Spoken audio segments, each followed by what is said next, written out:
I'm Sarah Chen, and this is the story of how I learned the hardest truth in business. Sometimes your greatest enemy is sitting at your own family table. For 10 years, I poured every ounce of my time, energy, and skill into transforming our small family tech shop into a $50 million enterprise. What began as my father's struggling computer repair store in a strip mall became a national software company under my guidance. Dad started the business 20 years ago. It was his pride, even though it barely paid the bills. My sister, Emma, was always his golden child, the straight-A student who went to an elite business school. I was the quiet one, the one who stayed behind to help him while earning a computer science degree at a local college. "Sarah, you're wasting your potential here," Emma would say during her rare visits home. But I saw potential in that little shop that no one else did. While she studied theories in lecture halls, I was writing code, fixing machines, and noticing what the market needed. In my final year of college, I built a simple inventory management software for small businesses. Affordable, user-friendly, effective. Dad was skeptical until local businesses started buying licenses. For the first time, he looked at me with real pride. From there, I worked non-stop. 14-hour days. 7 days a week. We grew from fixing computers for neighbors to selling software to national corporations. By year 5, we hit $1 million in annual revenue. That's when Emma suddenly rediscovered the family business.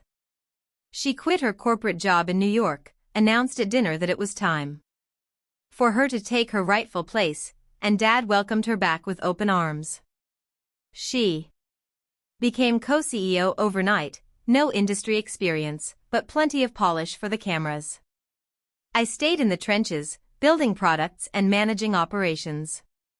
She handled marketing and investor relations, taking credit for innovations she had no hand in creating. The company grew. So did the tension. Emma started excluding me from key meetings, making unilateral decisions, and pushing me to the sidelines of the company I had built. Then came Dad's 60th birthday party, the night everything changed. Emma rented the city's most expensive hotel ballroom, invited every business contact we had, and turned it into a high-profile networking event disguised as a celebration. I showed up early in a simple black dress. Emma took one look at me and hissed, "Couldn't you have tried harder? These are important people." I brushed her off and focused on greeting guests. The room filled with executives, investors, and industry leaders. And then, in front of them all, my sister made her move. The ballroom glittered with clients, investors, and family friends. Emma moved through the crowd like a seasoned politician, all charm and practiced smiles. I stayed in the background, making sure things ran smoothly. Then, during dinner, she clinked her glass. I expected a toast to Dad. Maybe a warm family story. Instead, she dropped a bomb. "As we celebrate Dad's 60th birthday," she said, her voice cutting through the room, "it's time to announce some changes at Chen Technologies. The board has agreed the company needs unified leadership to move forward. Effective immediately, I will be taking over as sole CEO. Certain elements that no longer serve our growth will be stepping aside." Her gaze locked on me. She went on, her words dipped in false sympathy. "Some people are better suited to technical roles rather than leadership. Sarah has been adequate in maintaining legacy systems. But we need vision, excellence. And frankly, Sarah, you're just not cut out for this level of business." I looked to Dad. He was nodding, smiling proudly at her. Mom stared at her plate, hands trembling. Then Emma twisted the knife. The truth is, Sarah, you're worthless in today's market. Your old-fashioned ideas and lack of proper business education have become a liability. Silence. Hundreds of eyes on me. Judging. Pitying. Waiting for me to crack. I didn't. I stood slowly, the scrape of my chair echoing like a gunshot. Without a word, I walked to Dad's table, placed a small wrapped package in front of him. Happy birthday, Dad, I said quietly, and left with my head high. That night, in my home office, surrounded by awards and patents with my name on them, I made a decision. Emma thought she'd won. She had no idea what was coming. By 3 a.m., I'd sent an email to every major client, partner, and employee of Chen Technologies. Tomorrow would be interesting. The next morning, at 9 o'clock sharp, Emma swept into the office with Dad at her side, both wearing matching smug smiles. Sarah, Emma said, surprised. After last night, I thought you'd have the dignity to stay home. I smiled. Just tying up some loose ends, sister dear. But since you're here, we should talk about the company's future. There's nothing to discuss, Dad cut in. Emma's in charge now. The board approved it. Yes, I said, pulling out my tablet. The board. Let's talk about that. While Emma was busy with parties and interviews, I was building this company. And there are a few things you both seem to have forgotten. I tapped the screen, and documents filled the conference room display. First, ownership. When we incorporated, Dad gave Emma and me 25% each, keeping 50% for himself. 3 years ago, when we needed expansion capital, Dad, you sold me 26% of your shares. Remember that day?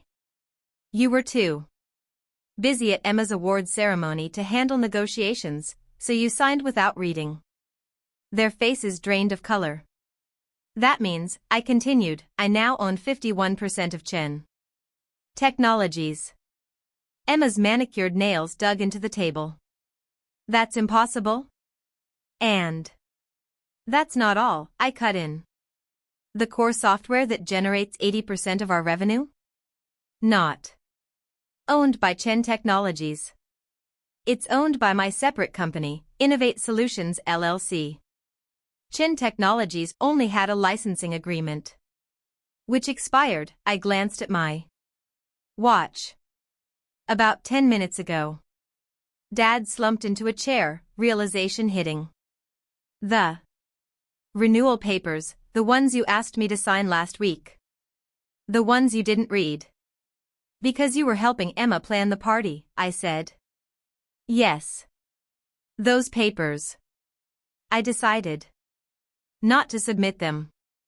Emma's face twisted with rage. You underhanded little. Careful. Sister, I said, my voice low. You might want to save your breath. You're going to need it. Careful, Emma, I said evenly. You might want to hear the rest before you finish that sentence. She froze.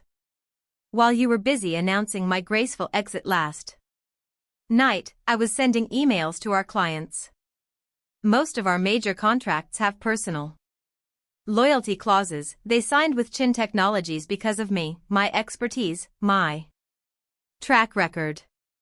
Last night, I informed them about the leadership changes and my departure. I tapped my tablet. Dozens of email responses lit up the conference room screen.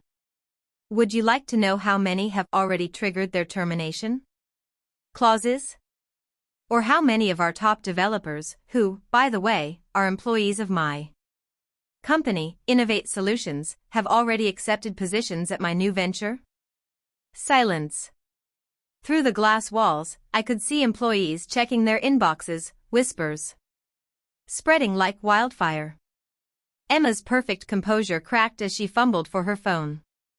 You can't do this," she stammered. "The company?" I said. "The company you tried to steal from me? The one you thought you could take over because you have an MBA and Dad's approval? That company ceased to exist the moment you humiliated me in front of everyone we know." I stood, smoothing my dress. "Option 1, I said. I walk away with my shares, my software, my clients, and my team. Chen Technologies becomes an empty shell, and you can explain to all those important people you invited last night why the company's value dropped to zero overnight." Dad looked like he'd aged a decade in 10 minutes. "And option 2, he asked quietly. "Option 2, you both resign. I take full control of Chen Technologies. You keep your shares as silent partners, collect dividends, but have no say in operations. Emma gets a generous severance package and glowing references for a job far away from here." Emma's face flushed crimson. "You planned this all along, didn't you? Waiting for the perfect moment to stab us in the back." I laughed, without humor. "No, Emma. I spent 10 years being a good daughter and sister while you took me for granted. I built this company from nothing while you collected accolades for my work. I only started planning about 12 hours ago, right after you called me worthless in front of everyone." My phone buzzed, another client termination notice. I glanced at it, then back at them.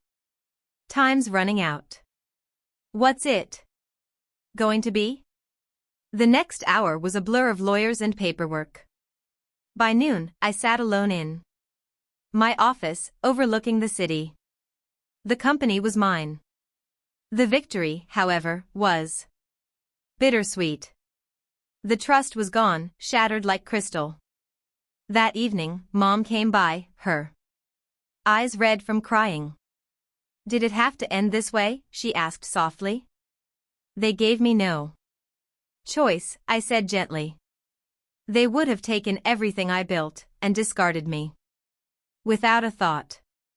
Over the next year, under my sole leadership, Chen Technologies tripled in value. Emma found a job at a small Silicon Valley startup, humbled, I hoped. Dad retired, finally realizing that his golden child had nearly destroyed his legacy. We see each other at holidays now. Smiles for photos, polite conversation, but the wounds remain. Sometimes, late at night, I glance at old family pictures and feel a pang for what we lost. But then I remember that night at the party, Emma's smirk, Dad's approving nod, and the sadness hardens into resolve. In both business and family, respect is earned, not given. They learned that lesson too late. People still whisper my name at industry events. "That's Sarah Chen, the one who," they never finish the sentence. They don't have to. My success speaks for itself. Last week, I was invited to speak at Emma's former business school's graduation. Topic: Hidden Strengths, the Power of Underestimated Leaders. I accepted. I already know how I'll end that speech. Because sometimes, the best revenge isn't destroying someone, it's rising so high they can't look at you without seeing their own mistakes. I still have the wrapped birthday gift I left for Dad that night, a photo album of our journey from a dusty repair shop to a tech empire. Maybe someday I'll give it to him. For now, it sits in my desk drawer, a reminder that the qualities people underestimate are often the very ones that make you unstoppable.